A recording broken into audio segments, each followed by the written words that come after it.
Rupert Jones is a retired British Army Major General. Welcome to our program, General Jones. Thank you very much. Nice to be with you.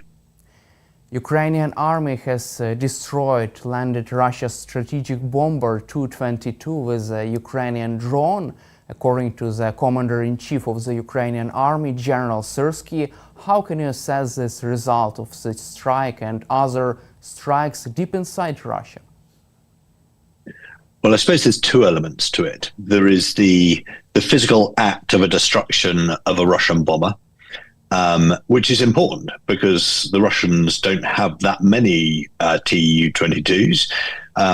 Reports have indicated in the past they've only got 50 odd of them, and they've got significant serviceability issues. So their operational fleet is very small. So destroying one reduces an already small fleet yet further.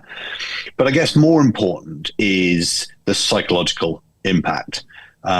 Ukraine's ability to strike deep into Russia, to tell the Russians, the Russian military, Russian pilots that there is no hiding place. My understanding is the aircraft was struck as it landed, so it feels it's safe, it's back in its home airfield, and then it's struck. So I think the psychological impact for both negative for the Russians, positive for the Ukrainians, is almost more important than the physical act of destroying an aircraft. Also, Ukraine this month has successfully destroyed 96 Russia's cruise missiles as a result of a long-range strike on Russia's strategic aviation airfield Angles 2. This strike seems to be the most largest and the most successful strike of Ukraine this year. How can you also assess this strike and Russia struggles to protect its own airfields against Ukrainian drones? Yes, I mean, again, I think it compromises President Putin. It compromises his almost sense of invincibility that he likes to portray. But again, in terms of a battlefield effect, quite clearly, it's much more efficient. It's much more effective to destroy these missiles before they're ever launched. That's why the Ukrainian military have gone to such great lengths over time to strike Russian logistic depots, be that artillery, munitions, wider supplies, or in this case, missiles. It is a very efficient way of hitting the Russians. So this appears to be a very successful strike that the Ukrainians should be very proud of. Let's also cover the situation on the ground in Ukraine and strategic state of affairs of this war. Where are we in this war right now, from your perspective? Well, again, I guess there's two elements to that, isn't there? There's what's physically happening on the ground, where the long grinding battle on the front line continues to play out, where the Kursk salient has been largely pushed back, and the Russians now putting pressure in depth of that around Sumy. And in a way, no big moves happening, but as you know far better than I, and your viewers know far better than I, the human suffering for the Ukrainian people continues unabated, not least with the despicable attack into Sumy over the weekend. The grinding pain of the war continues. I suppose of linked interest is the kind of strategic picture. And I think, ultimately that's the important conversation at the moment, because without some kind of strategic progress, that suffering just continues. So as you know, the conversations are really around ceasefire conversations, peace conversations, the intervention of President Trump, which I can only describe as ill-conceived. He doesn't understand, President Trump doesn't understand his adversary. He has no understanding of history. He certainly doesn't understand the Russian mindset. He doesn't understand the origins or who the aggressor was at the start of the war. And so I have almost no faith that the peace process, if I can call it that the Americans have sought to initiate with the Russians has any credibility or any realistic chance of leading anywhere. Also, it seems like Vladimir Putin is continuing to play his games with Trump by giving him just enough to declare any kind of partial victory, but not enough to actually end the war. Do you see these tactics as a strategy to buy more time for his army to capture more Ukrainian land while pretending to demonstrate serious willingness to have a ceasefire? Yes, completely. So if you look at the peace negotiations, you've got Trump, who is doing it, frankly, for pure vanity, with a total lack of understanding about the strategic geopolitical picture, or indeed how the Russian way of war operates. And meanwhile, President Putin, who is no great strategist, but he's a very fine opportunist, is seemingly laughing because Trump's initiative is playing very nicely into Putin's hands. And as you say, when the music stops, when the fighting stops, events on the ground will dictate what happens. And that has always been why it's so important for Ukraine to get in the very strongest position possible, such that when the war comes to a conclusion, President Zelensky has a very, very strongest position. President Putin clearly wishes to do the reverse. And it's quite clear that is why he pushed in recent weeks very hard to retake the Kursk salient, because he knows that little bite into Russian land gave President Zelensky a very, very potent bargaining chip. For me, it was always a very clever strategic play by President Zelensky, by the Ukrainians, to take that piece of Russian territory. And so President Putin is trying to secure as much territory as he can at the moment, in case he is somehow forced into a proper peace negotiation. But I don't see what the Americans think they've got at their disposal to bring about that negotiation, which is why it feels like a fool's errand. And sadly, the position of the United States, who are so much better as a nation than they're currently behaving. We shouldn't lose faith in the United States of America. They're a wonderful nation. They've done great things over the decades, but the current administration is confused and it is naive, and they are playing into President Putin's hands.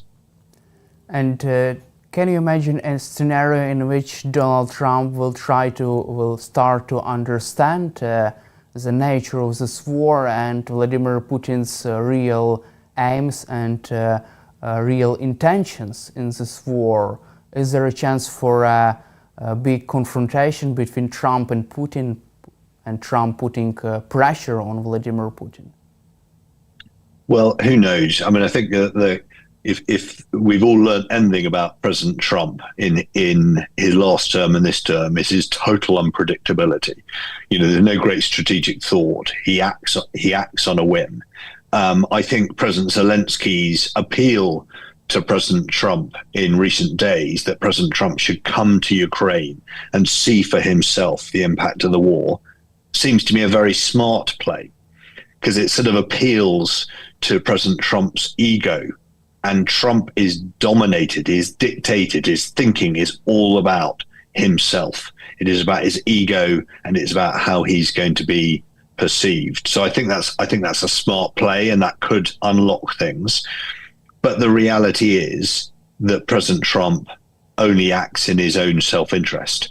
And so what might unlock it, what might change President Trump's approach and sophistication in his approach to the peace process, if you can call it such a thing, would be Trump feeling humiliated by the dialogue with President Putin. And at the moment, he is being humiliated, but he's not publicly recognizing that yet.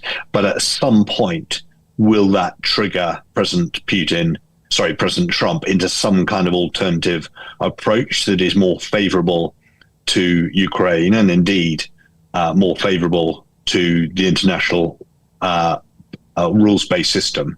Time will tell. Also, Commander-in-Chief of the Ukrainian Army, General Syrsky, says that Russia has already begun its offensive in the Sumy and Kharkiv regions of Ukraine. Do you feel that this is also another humiliation for Donald Trump, and could this change the balance of power at the negotiating table? How could this influence this negotiations process? Yeah, I mean, so the degree to which President Trump, frankly, is conversant with the detail about what's going on the ground, I think is an entirely moot point. I don't have any great confidence that he is tracking the fine detail of what is happening. But if President Trump concludes that President Putin is acting in bad faith and is somehow laughing at him, and I think President Putin is doing that, but if President Trump begins to believe that he is losing face over the entire process, not least because of the Russians' acts on the ground and this what appears to be the early stages of an offensive, then that may trigger President Trump taking a different approach, but only time will tell. And also, let's cover Russia's strike on the city of Sumy. It's a deadly strike of the Russian Federation this year, killing more than 35 people and more than 100 people were wounded. Also, it's interesting moment that these strikes happened after Steve Witkoff meeting with Russian dictator Vladimir Putin. What is your reaction to this, and do you see any kind of link between these meetings between Witkoff, Putin, and Russia's strikes on civilian population? Well, who knows? All I would say is that the Russians, they're a canny bunch, as you well know. You all in Ukraine know better than any of us. And they tend not to do things like this by accident. They're masters at sending messages. So let's be absolutely clear. The strike on Sumy was absolutely despicable. It's a war crime. There's absolutely no justification for it. And oh, by the way, President Trump's throwaway comment that he's heard that it was a mistake, it does a great disservice to the victims of that strike, to the population of Sumy, and indeed to the whole Ukraine nation. And it does a great disservice, frankly, to the intelligence apparatus as a whole that knows full well what President Putin and the Russians are doing. It also points to the fact that regrettably, the Russian disinformation campaign, and anyone who is familiar with Russia's tactics knows, long before the Ukraine campaign, that they are masters at disinformation. It is a centerpiece of their military and their state doctrine. And what is terrifying is it appears that disinformation arm is having an effect in the White House. I mean, how extraordinary is that? How naive is that? That members of the United States administration could be parroting that sort of disinformation. From your perspective, who could be these people around Trump who are providing such information to the US president about mistakes of the Russian army? Who could be those people? It seems like Trump did not refer to some intelligence operations, to some intel information. Yes, I mean, again, I think this is what's so worrying about the current situation. We all know that the United States intelligence apparatus, their interagency structure, is frankly unrivaled in the world. They have fantastic intelligence agencies. They have incredible reach. They have incredibly professional intelligence operators and analysts backed up by some of the best intelligence technology in the world. But what isn't happening at the moment, seemingly, is that the deduction from that intelligence architecture isn't finding its way into President Trump's decision making. And whether that's because he's willfully ignoring it, whether because he's not taking the briefings, whether it's because those briefings are somehow being diluted by political advisors, it's almost impossible to tell. But I simply do not accept any suggestion that the United States intelligence apparatus, that we all have great faith in, doesn't know what's going on. Of course it does. But it's not finding its way into what comes out of President Trump's mouth, shall we say that? I don't know what goes on in his head. We can only see what comes out of his mouth and what he puts out on social media. So who is it who's giving him this kind of bizarre, perverse version of events? I don't know. You'd have to speak to people better placed than me as to who President Trump really listens to, other than his obvious administration advisors. According to Reuters, Steve Witkoff proposed Trump to give up 4 Ukrainian regions to Russia as a part of a peace deal. According to this Reuters sources, according to Steve Witkoff, this could be the best way forward, the fastest way to broker a ceasefire in Ukraine. What could such a deal mean for Ukraine and global security, and how can you assess this Steve Witkoff's initiative? Yeah, and if you look at that with General Kellogg's comments, which I thought were again very naive and disrespectful to Ukraine, this idea that somehow you could carve up Ukraine in the image of Berlin after the Second World War, where, as your viewers will know, Berlin was split into international zones between the Soviet Union, the United States, Great Britain, and France, and that somehow that sort of model could be used in Ukraine. It is playing so strongly into President Putin's hands.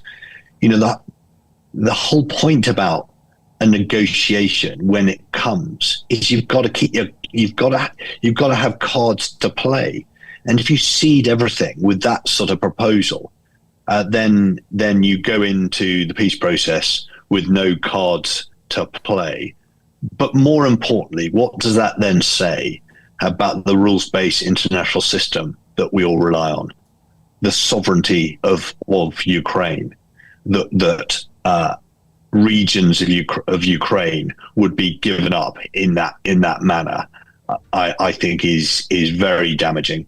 And so I would have every sympathy with President Zelensky not entertaining such an approach. Let's also cover UK and France-led coalition of the willing. British Prime Minister Keir Starmer and French President Emmanuel Macron are organizing this big coalition of the willing, troops to be deployed to Ukraine after a full ceasefire deal. What is your assessment of this plan? Well, look, I have to say, I think it was smart of Prime Minister Starmer and President Macron to come up with something, a coalition of the willing, because in the absence of the United States, somebody has got to do something. You know, if there were to be a peace deal, then you've got to back it up with some kind of monitoring force. So politically, it seems to me that was a smart move by France. It was a smart move by the United Kingdom to do that, not least to say to the United States, we're listening. We're listening when you say that Europe needs to do more. So politically, I get it. Do I get it strategically and operationally? Not so much. So what do I mean by that? So firstly, it is entirely unclear to me, based on anything that has been publicized by the United Kingdom or anybody else, what the big idea of this force would be. Is it a peacekeeping force? There's some random phrases being banded around about what the force's mission might be, without total clarity on the purpose, on the mission. Then you're in danger of running into a real disaster. And I have seen nothing to suggest if the true objective, if the true mission is understood, it certainly has been communicated very effectively. So I've seen nothing that I, as a military commander, would recognize to be a credible basis for a mission. It feels muddled at this stage. So that's the first thing. The second thing is, even once you have decided on what the mission is, and let's hope it is credible, pulling together a coalition of a willing into a credible military force is exceptionally difficult in the absence of, firstly, the United States, who have typically led coalitions of the willing. I think back to the counter-ISIS campaign as for instance, a US-led coalition. If it's going to be led by other nations, in this case, potentially the United Kingdom and France, where's the command and control going to come from? Because the big headquarters that could do it are NATO headquarters. And the idea that President Putin is going to permit a NATO-assigned headquarters to deploy into Ukraine, again, feels like a total fool's errand. And then come down a level, ensuring that force has the necessary credibility to do its job, I think there's a very, very long way to go. And so ministers will be saying, and they have been saying, that the planning is well advanced. Well, I hope so. But it's not what I am sensing. I'm sensing this feels like more of a political process than a true operational process. And I think it'd be very, very dangerous for Britain, for France, for these other nations involved in the coalition of the willing, to deploy a force unless the mission is very, very clear. At this stage, it seems to me that it's not. Thank you, General Jones, for your time and for your support for Ukraine, and glory to Ukraine.